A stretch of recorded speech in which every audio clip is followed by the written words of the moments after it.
मित्रों, देवभूमि उत्तराखंड का चारधाम यात्रा के अंतिम यात्रा स्थान बद्रीनाथ धाम।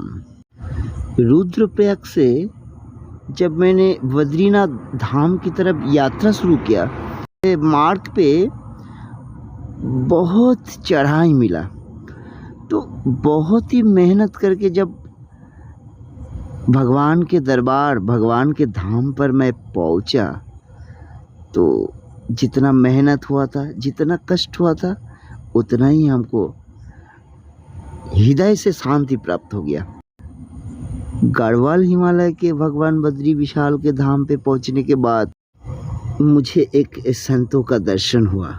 उनके मुख से मैं जानने की प्रयास किया कि यहाँ भगवान का क्या लीला था, भगवान के बारे में जानने की बहुत प्रयास किया।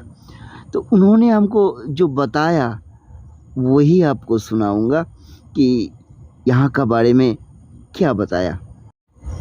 तो चलिए उनके श्रीमुख से ही सुन लेते हैं कि उन्होंने क्या कहा भगवान के बारे में। तो मैं भी सुन लेता हूँ और आप भी सुन लीजिए।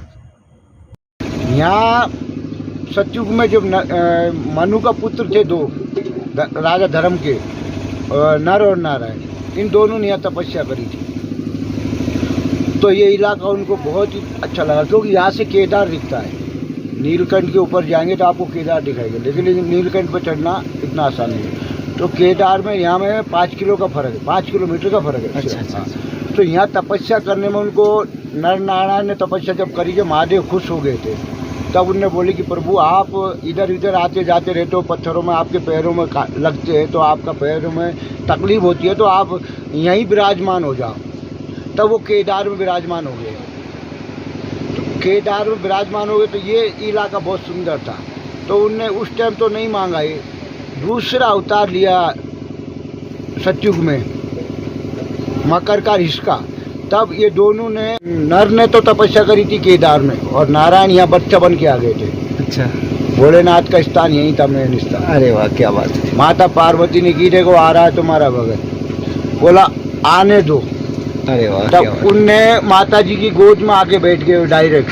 अच्छा। तब बोला कि बोल क्या चाहिए। बोला माई मुझे कुछ भी नहीं चाहिए। बोला बोलो मांग तू क्या चाहिए। बोला मुझे ये जगह दे दो, मुझे ये जगह बहुत अच्छी लगी। अरे वाह, क्या बात है। और आप केदार चले जाओ, महादेव आपका इंतजार करें। तो कुछ लोग ऐसा भी कहते बेटा, और कई लोगों की अलग अलग कहानी है। अब सत्य क्या है और असत्य क्या है, ये तो वो ही जानता है। बाकी ये तो लोग जैसा ग्रंथ में लिखा है वैसा हम आपको बता रहे हैं। बाकी ये नर नारायण की भूमि है, तपोभूमि है। यहाँ नर नारायण ने दोनों युगों में तप किया, सतयुग और त्रेता तक, द्वापर त्रेता तक, तीनों युगों में तप किया है। और अब कलयुग आने वाला है, तो यहाँ भविष्य बद्री को वरदान देके वो अंतर ध्यान हो गए थे, जिनमें 6 महीना देवता आते हैं यहाँ पूजा करने के लिए, और 6 महीना मनुष्य आते हैं। अब दिवाली के बाद तो ये पट लग जाएगा, फिर देवताओं का पूजा आरंभ हो जाएगा दिवाली के बाद। फिर अपने को मार्च अप्रैल में अपने को समय मिलेगा, अप्रैल में। अच्छा। तो यहाँ की छोटी सी कहानी में बताया, बाकी ये बहुत बड़ी है, उतना समय भी नहीं लेना। अच्छा। और कहीं आगे किसी संत से इतनी जगह और ले लेना, कोई पंडित से। तो यहाँ कई लोग बोलते हैं, अलग अलग हिसाब से बोलते हैं। अब सत्य क्या है झूठ क्या है ये तो मैं नहीं जानता। आज जो मैंने देखा है वेद के अंदर वही मैंने बताया, शास्त्र के अंदर जो लिखा वही बताता हूँ। गुरु पीरों ने जो मुझे सिखाया, मेरे गुरुओं ने, वही मैं बताता हूँ। बाकी सत्य क्या है असत्य क्या है तो मैं आपको पहले बोल सकता हूँ, मैं खुद नहीं जानता चीज। अरे बाबा, मेरा खुद का बहुत कुछ जानते हैं बाबा, लेकिन जो बाकी ये तो यही कहेंगे मैं कुछ नहीं जानता। इसको ऐसा भी भगवान ने वरदान दे के गया है इस नगरी को कि आने वाले कलयुग में इसको मतलब भू वैकुंठ के नाम से प्रसिद्ध हो जाएगा। अच्छा अच्छा। ये दूसरा वैकुंठ है। यहाँ जाप तप दान पुण्य हवन 4 गुना ऊपर जाता है। जैसे अपन वहाँ साल भर तप करेंगे और यहाँ खाली अपन 3 दिन तप कर लेंगे, बराबर है। जो मैंने आपको बताया पहले, ब्रह्म कपाल का मेन मास, सारे पाप दोष, गाय हत्या, ब्राह्मण हत्या, जो भी अपने को दोष लग जाता है अनजाने में जाने में, वो सारे दोषों को यहाँ क्षीण कर देता है ब्रह्म कपाल। यहाँ ब्रह्मा जी का 5 सरों में के एक सर महादेव ने लिया था। अच्छा। इनकी कई कहानी है, अनेक कहानी है, क्योंकि इसमें भी ऐसा विवाद हो गया था कि जब अंत में जब ब्रह्मा विष्णु को प्रकट हुए थे तो दोनों में विवाद हुआ था कि मैं बड़ा। तो वहाँ से बीच में शिवलिंग आई तो उससे आवाज़ निकली कि जो भी इसका आदि अंत का पता लगाएगा वही बड़ा है। तुम लोग विवाद मत करो, मतलब झगड़ा मत करो, इसका आदि अंत का पता लगा लो, वही बड़ा भी है। तो गरुड़ लेके वो चले गए पाताल और वो चले गए ब्रह्मांड में ऊपर। तो भगवान विष्णु तो आगे बोले कि प्रभु हमको तो इसका आदि अंत का कोई मालूम नहीं। ब्रह्मा जी ने झूठ बोल दिया, वहाँ गाय को, केतकी को और 2 चीज़ को गवाह बना के ले गया। तो उन्होंने बोला हाँ इसने आदि अंत का पता लगा। तो महादेव ने ध्यान में देखा तो ये तो मतलब कपट कर दिया, इनने झूठ बोल दिया। और उन गाय ने भी झूठ बोला तो गाय को भी शराब दिया। एक केतकी का फूल था उसको भी शराब दिया।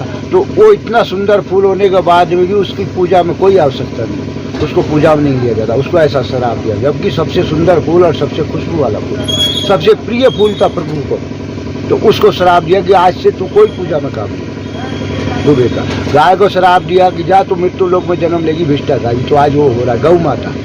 ये दोनों ने कपट किया इनको सर। ब्रह्मा का 5 सर थे, एक सर छीन लिया नाखूनों से और वो ब्रह्म कपाल में डाल दिया, ये कुंड में। तो उस जो यहाँ पूजा पाठ जाप तप दान पुण्य करता है उसकी सारे पाप ताप जो भी अला बला है उसकी सारे शरीर से लिप्त हो जाती है। ऐसा यहाँ का महत्व है। अच्छा। बस विराम पूछता है। ठीक है, बहुत बहुत धन्यवाद। देखिए छोटा नहीं करूँगा, आपको सत नमन, कोटि नमन है बाबा आपका चरणों में। हमको साष्टांग प्रणाम है, दंडवत प्रणाम है बाबा। नारायण आपकी हरि ठीक है, बहुत बहुत